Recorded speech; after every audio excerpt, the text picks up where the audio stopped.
So Jeffrey Lurie says that the Eagles are all in on Jalen Hurts. Well, if that's the case, then expect the Eagles to make a move to get help for Jalen Hurts. If they don't, then guess what?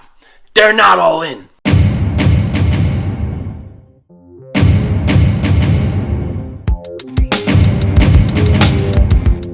Dallas still stinks. You're by the way, King Dingbat here, and I hope everybody's having a great day. Hope you guys are doing well. So the Eagles, all off season, they have said a lot of good things, right? From owner, we believe in Jalen Hurts, to GM, we're all in on Jalen Hurts, to the coach, we believe in Jalen Hurts. All these guys have said the same thing. Well, the question today is, when are they going to show that through action? Through the actions of getting a player that helps Jalen Hurts. And I think it's coming. DK Metcalf, here we come. Watch out. But before we get into all that, make sure if you're new to the channel, you like, you subscribe. You don't want to miss anything that goes on here. We're trying to get to 40,000 at some point. One day we'll do it. But shout out to everybody. And if you've been subscribed for a while, just double check. Double moonwalk check that you're still subscribed. But definitely, hang in there because it's about to get crazy and you're not going to want to miss any of this. Now, before I get into the main topic of this video, what I really want to talk about, we have to give a huge shout out to one Malcolm Jenkins. Malcolm Jenkins announced his retirement, as all of you guys have heard by now. And Malcolm Jenkins was one of my favorite guys, okay? If we're honest, and I was thinking about this today, really, arguably, Malcolm Jenkins is probably Howie Roseman's best free agent signing, right? He signed him, and when he did sign him, I thought it was an okay signing. I thought it was a good signing. I didn't think Malcolm Jenkins would have the impact that he did with the Eagles. But arguably, that probably is Howie Roseman's best signing as GM. Brandon Brooks was pretty good too. There's a few. Every once in a while, a clock could be right. You know what I mean? What, twice a day a clock is right? A broken... see, I screwed it up. This is what happens when I'm on keto and I'm not eating food and I'm not stuffing my face with cannolis. I get things wrong. A broken clock is right twice a day. Okay? Not a regular clock, moron. What a dingbat I am. Dude. Derek Barnett thing has really screwed my head up over the last. I have PTSD from it. So, that's my excuse for everything.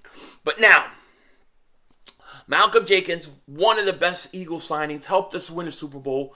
I just remember, how bad the safety position was. Remember Nate Allen? The guy stunk. Okay? You had safeties could not cover tight ends. They could not do anything. And Malcolm Jenkins came in, was one of the leaders. They used him all over the place. And, I wish Malcolm Jenkins nothing but the best. Him, his family, God bless, man. There's been some talk about, is he a Hall of Famer? I don't think he's a football Hall of Famer. I think he probably will get into the Eagles Hall of Fame based on winning a Super Bowl, his play, although he wasn't there a long time, and then the off-the-field stuff within the community and the work he did there. So he probably gets to the Eagles Hall of Fame. I don't think he's a Hall of Famer, but a great player, had a huge impact on the Eagles, so we want to give him his proper respect and due. Now, this Eagles offseason's got me baffled, man. Really, it's got me baffled. When you look at the landscape of the NFC, and you look at how open it is, I mean, really, you have Brady coming back one more year, Rodgers coming back. How many more years can Rodgers actually play? So, besides that, with Russell Wilson gone, I think the NFC is wide open. I think it's wide open, and I really thought that the Eagles would be a little more aggressive, especially offensively. Like the Hassan Reddick, great signing, but ever really since then, in my opinion, especially offensive side of the ball, and I've said this 1,000 times, they haven't done anything. And sure, they've tried a few things, but I feel like when the Eagles really want to get something done, when they really want a player, they go and they get the player. The Eagles are cheap until they're not cheap. That's really the truth of the matter. They will not overpay. They will not go after certain positions. But when they want you, they'll go get you. And that's just the way it is. And I'm waiting. I'm waiting for this team to make a move to make this offense better. You hear the coach, right? Coach, Jalen Hurts is our guy. We think he's going to be better. He's working in Southern California. Howie Roseman, Jalen Hurts is our starter next year. We're impressed with him. The owner, he's 23 years old, and he won a playoff game already. He's gotten better every year. All these things are true. So, if that's the case, and let's not assume the Eagles are just saying that right now. Let's assume it's real. Let's assume they're being honest, and that's how they feel. Then there's no way that I can't see this team at some point making a big trade for a big-time wide receiver or a big-time offensive player at some position, whether that's maybe people won't agree with me here, but I still think you need another. I still think you need a right guard. Maybe you add another running back. But, where is the help? It's quite simple. It's where's the help for Jalen Hurts? Sure, he'll be better than last year. He should be. And Devontae Smith will be better. Sure. Quez Watkins, he'll be better, sure. But if you're only relying on the progression of some of your players on your roster, it's not enough. Because every other team also relies on the progression of their young players. So it's not enough. You got to get Jalen Hurts help. I really see a scenario, and I really believe that this could happen. I think there's a chance, and people are coming up, I think they could make a trade for a DK Metcalf or a player that maybe on a roster somewhere we're not thinking about. Maybe a Chase Claypool or somebody like that. I really think something like that is going to happen. I do. I think most likely scenario, it happens on draft night. It happens on draft night. One of your first round picks is there. Seattle wants to get up and get somebody, and here comes the move. That is when I think it happens. Okay? I still think the Eagles trade one of their first round picks for a first round pick next year.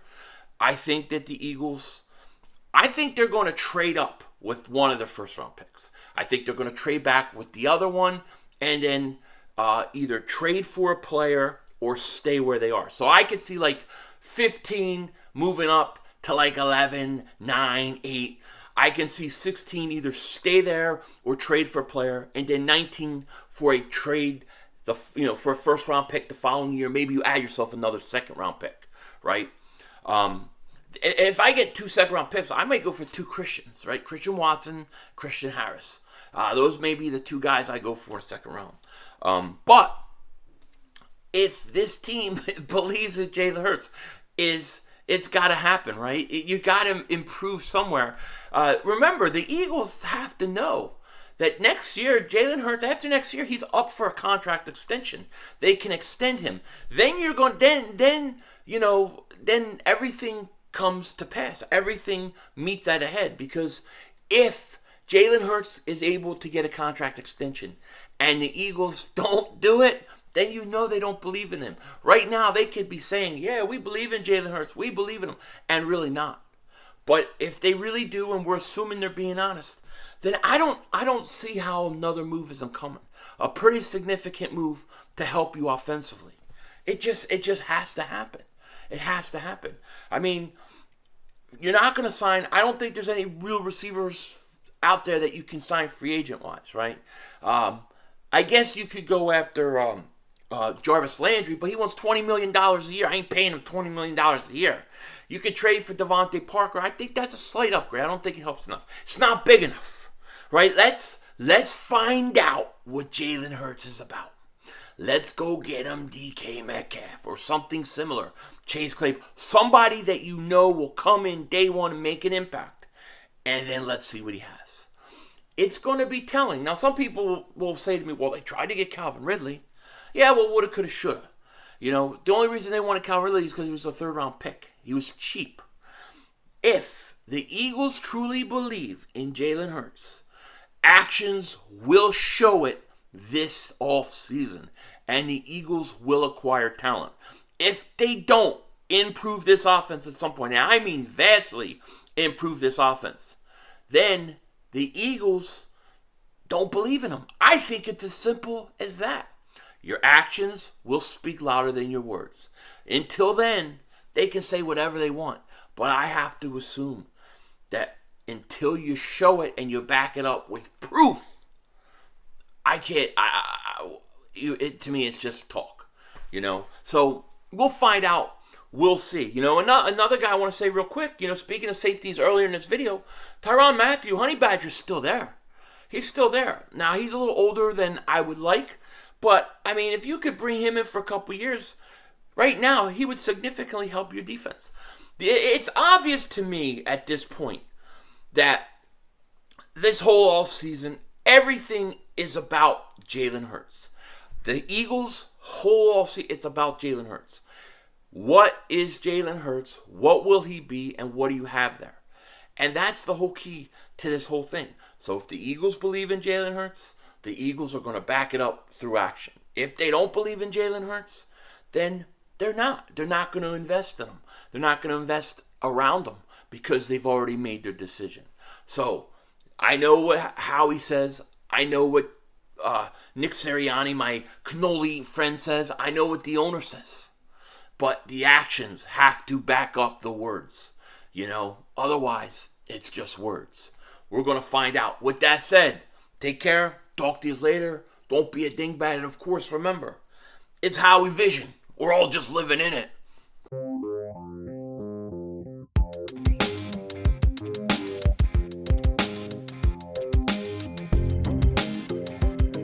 Man, you know what?